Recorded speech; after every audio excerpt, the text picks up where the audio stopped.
Hi,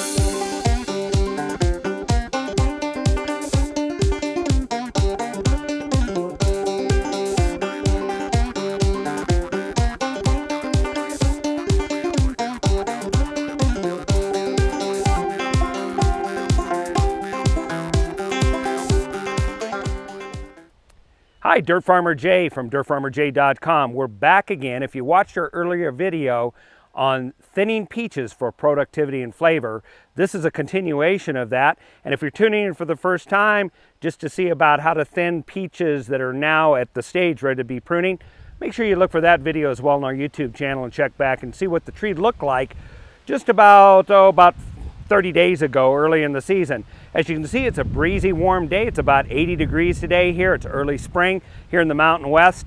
And you're looking at the same peach tree that was in the earlier video. If you look here, you can see the tree is really at this time leafed out. And when we focus in a little bit, you'll see there's lots of fruit that is now set where the buds were before.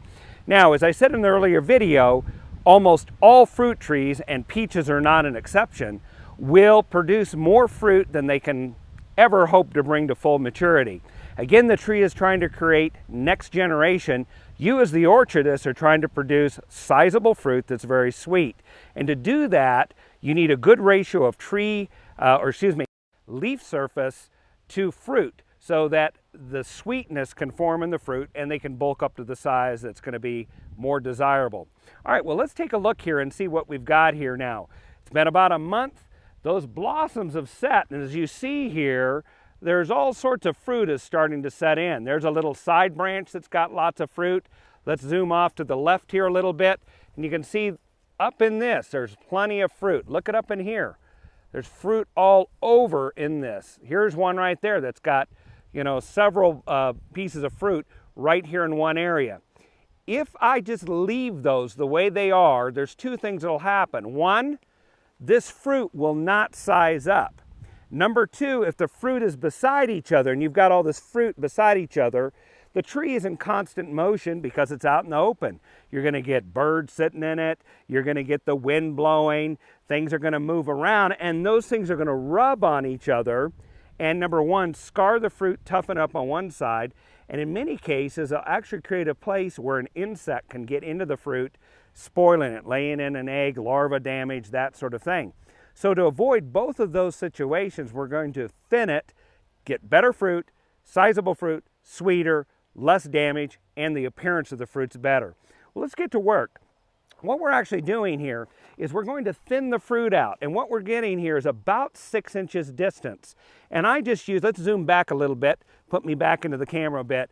What I essentially do is I'm trying to do about that distance of fruit between, I've done that sign before, about 6 inches between there. However, that's not 6 inches in all directions. If I have a single piece of fruit, then I look and say, if there's something more than 6 inches closer somewhere else, I need to get rid of it. That's generally up and down the same stem, okay? And what you're gonna do is you're always gonna look for the most sizable one because the tree is already favoring that fruit, and prune out the others or pick the other things. Now, the other thing I want to mention before we get to work on this is when you go to remove the fruit, you generally pull the fruit away towards the tip of the branch it's on, not as a direction back down towards the trunk of the tree. If you pull it back towards the trunk of the tree, what's going to happen is you're most likely going to peel off some of the tender bark that's forming at this time of year. It's not really set. It's kind of a slip stage at this point. So you're going to pull away from the trunk of the tree. It'll snap off cleanly. Let's go ahead and get to work. What you can see is the fruit is forming all the way up and down this stem and on a side branch a little off to the left there. Okay? This one, we're going to leave it alone except for, you can see down the bottom, there's a little one, there's a sizable one. This is a perfect example of the tree favoring one over the other. The one further on the tip in this case is sized up. So I'm just going to remove this. That's gone. That one's all that's going to remain here. Now, working up this branch here, again, look what the tree's doing. It's telling you that's a late one. That's not going to bulk up. We're just going to pull that, get rid of it. Now you've got 1, 2, 3, 4, 5 peaches to choose from. Well, to get my distance, one out on the tip, one down here, and they're all About the same. I'm just going to remove all of these. See that now? There's about my 6 inches. There's one over here by itself. Down this branch here, we have a nice tip area out here. And as I work through the rest of it, you'll see the same thing.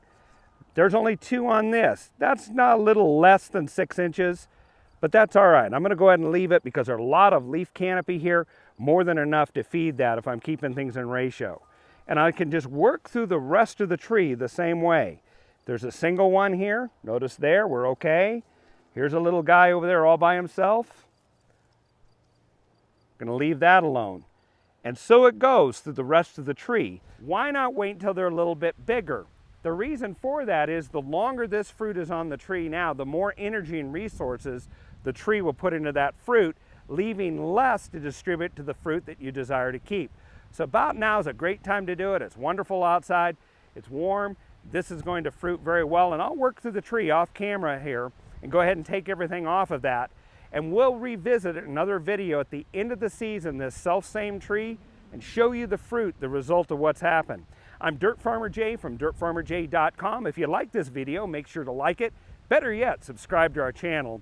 And also, if you have any comments, insights, anything you would like to see us cover on peaches or other areas in the yardscape, be sure to write us. We'll be glad to work with you.